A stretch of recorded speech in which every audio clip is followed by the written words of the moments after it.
Jesenska gnojidba voćarskih drvenastih kultura je važna mjera kod uzgoja voćarskih stablašica s aspekta održavanja rodnosti biljaka.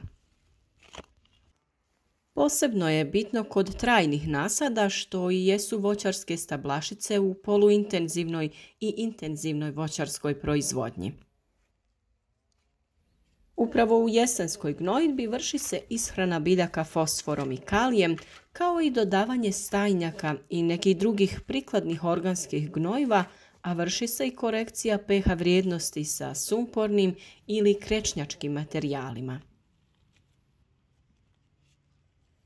Osim što se u ovoj dopunskoj gnojidbi vrši gnojidba u tlo, provodi se i folijarna gnojidba primjenom biostimulatora i ostalih tečnih gnojiva na bazi mikroelemenata i makroelemenata prije opadanja lišća.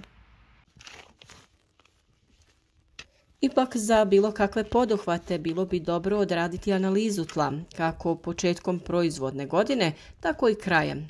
A kod velikih proizvođača koji vrše proizvodnju na površinama od nekoliko stotina hektara, preporučuje se i analiza biljnog tkiva.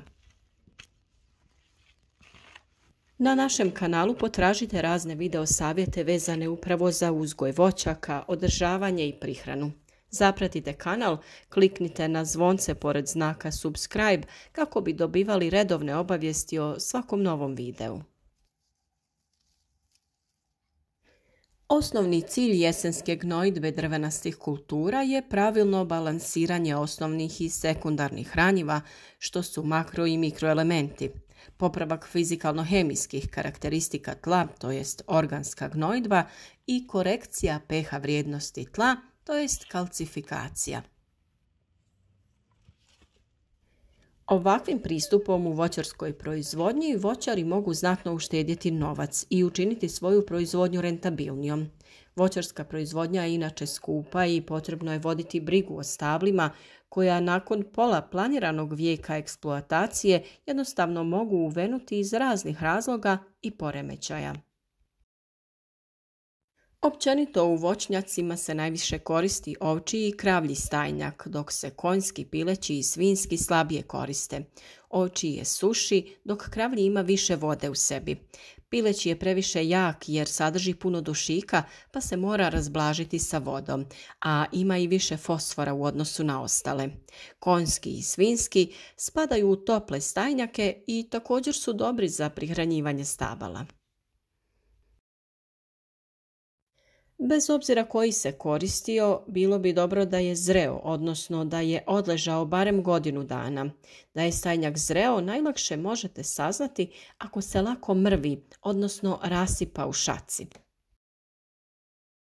Naravno, može se koristiti i svježi stajnjak, ali je njemu potrebno nekoliko mjeseci da sazrije i najbolje je da se odmah, kao i zagorjeli, unese u zemljište. U suprotnom, u slučaju visokih temperatura ili čestih kiša, može doći do preranog sušenja, odnosno ispiranja hranjiva. Po jednom stablu koje je u punoj rodnosti dovoljne su po 4 lopate sa obje strane stabla. Trebalo bi da bude malo odmaknut od samog debla jer su korijenove žile koje prikupljaju hranjiva udaljene od sadnog mjesta i debla. Prilikom podizanja voćnjaka najčešće se koristi oko 40 tona stajnjaka po hektaru, a kasnije, kada voćke budu više razvijene i uđu u proces plodonošenja, može se dodati i 60 tona, jer bi trebalo nadoknaditi hranjiva koja je biljka uzela tokom vegetacije. Kada su voćke mlađe, stajnjak se stavlja neposredno oko njih, ali bez dodirivanja kore, da ne bi došlo do propadanja sadnice.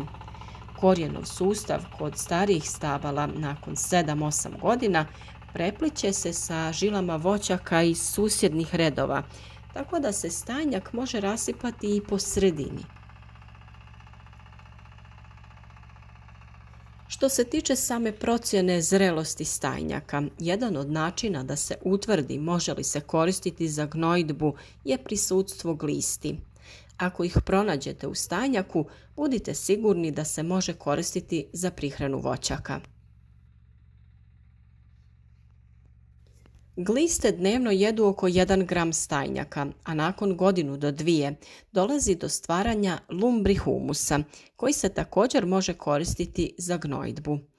Takav stajnjak, kompletno prerađen od glista, prava je mineralna bomba za svaku voćku, pa i za povrtne vrste.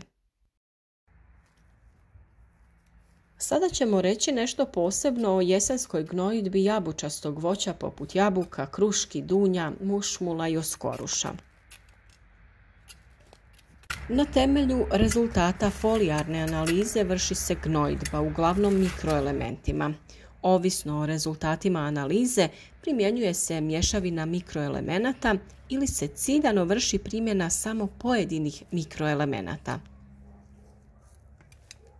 Nakon što padne list, temeljem rezultata analize tla vrši se gnojidba u zemljište.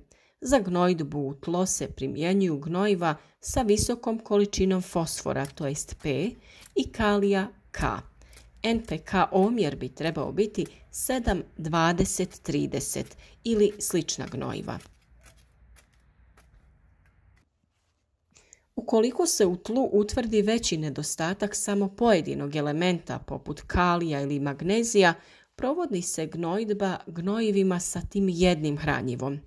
Na osnovu analize tla i mjerenja pH vrijednosti utvrđuje se i potreba za primjenom kalcijevih gnojiva, to jest potreba za kalcifikacijom. Posebno se posvećuje pažnja jesenskoj gnojidbi koštičavog voća poput šljiva, breskvi, trešanja, višanja i kajsija. Koštičavo voće ima poseban fiziološki ciklus za razliku od jabučastog i jezgrastog voća. Voćarske kulture iz ove grupe prije kretanja vegetacije, to jest u proljeće, prolaze fazu cvjetanja, te nije moguće obaviti folijarnu gnojidbu mikroelementima prije cvatnje. Za ovu grupu drvenastih kultura vrlo je važno očuvati zdravu lisnu masu tokom ljetnog perioda, jer se kod njih javlja problem pojave šupljikavosti lista. Naime, to je vrlo važno kako bi se početkom jeseni obavila ciljana folijarna gnojidba mikroelementima, naročito borom i cinkom, a sve u svrhu početka cvjetanja za sljedeću vegetaciju. Također i u ovim se nasadima provodi gnojidba NPK gnojivima, pojedinačnim gnojivima, te po potrebi i kalcifikacija, to jest unošenje kalcija u tlo. I u ovom slučaju doze i količine organskog gnojiva ovise o količini organske tvari, to jest humusa u tlu. Za primjenu se može koristiti zrelski stajski gnoj ili peletirana stajska gnojiva. Ovisno o stanju mikroelemenata u tlu prilikom primjene peletiranih stajskih gnojiva mogu se dodati i mikroelementi u praškastom obliku te se njima obogatiti tlo nužno potrebnim mikroelementima. Imamo tu i jesensku gnojidbu jezgrastog voća poput oraha, kestena, lješnjaka i badema. Posebnost nekih od ovih voćarskih kultura poput lješnjaka jeste cvatnja tokom faze mirovanja vegetacije te posebna odvojenost muških cvjetova, to jest resa, i ženskih cvjetova na stablu. Formiranje resa i ženskih pupova počinje početkom jeseni, neposredno prije berbe lješnjaka. Tu je vrlo važno provoditi redovitu primjenu mikroelementima sa naglaskom na bor te cink. To je važno provoditi kako bi se lješnjak mogao opskrbiti mikroelementima prije pada lista. Tokom berbe je važno provjeriti plodove jer je bitno primijetiti eventualnu pojavu deformacije jezgre u plodovima. Pojava istih ukazuje na veći nedostatak bora tokom rasta jezgre ploda. Nužno je provesti i jesensku folijarnu gnojidbu mikroelementima. Budući da je lješnjak kultura koja traži mnogo kalcija zbog rasta jezgre i formiranja plodova, nakon opadanja lista potrebno je provesti i dodatnu gnojidbu kalcijem. Primjena organskih gnojiva ovisi o stanju i količini humusa u tlu te načinu obrade, to jest održavanja površinskog sloja tla u nasadu. Ukoliko nasad lješnjaka nije zatravljen, preporučuje se redovita primjena organskih gnojiva. To je važno jer će se tako očuvati povoljna plodnost tla. Također, kalcijeva se gnojiva ne smiju miješati sa gnojivima na bazi fosfora.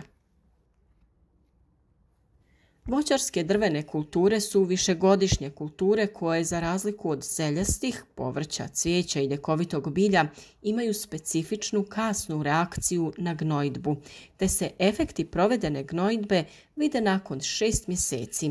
Izuzetak iz ovog pravila je gnojidba azotom.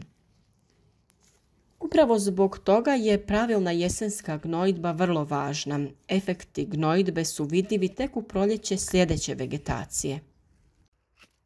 Međutim, baza pravilne jesenske gnojidbe je analiza tla za sve drvenaste kulture i analiza lista ili ploda za intenzivne visokorodne nasade. Temeljem rezultata analize moguće je utvrditi tačne količine potrebnih gnojiva i provesti pravilnu gnojidbu. Analizu tla i lista moguće je provesti na različitim institutima za biljnu proizvodnju, institutima za poljoprivredu, poljoprivrednim zavodima, fakultetima koji se bave izučavanjem biotehničke i poljoprivredne strukture. Naravno, napominjem da na našem kanalu imate bezbroj sličnih video savjeta, pa bi bila šteta da ih ne pregledate. A ukoliko vam se svidi naš rad, podržite nas, zapratite kanal, lajkajte video, a za sve ostalo što vas zanima uvijek smo dostupni u komentarima ispod videa.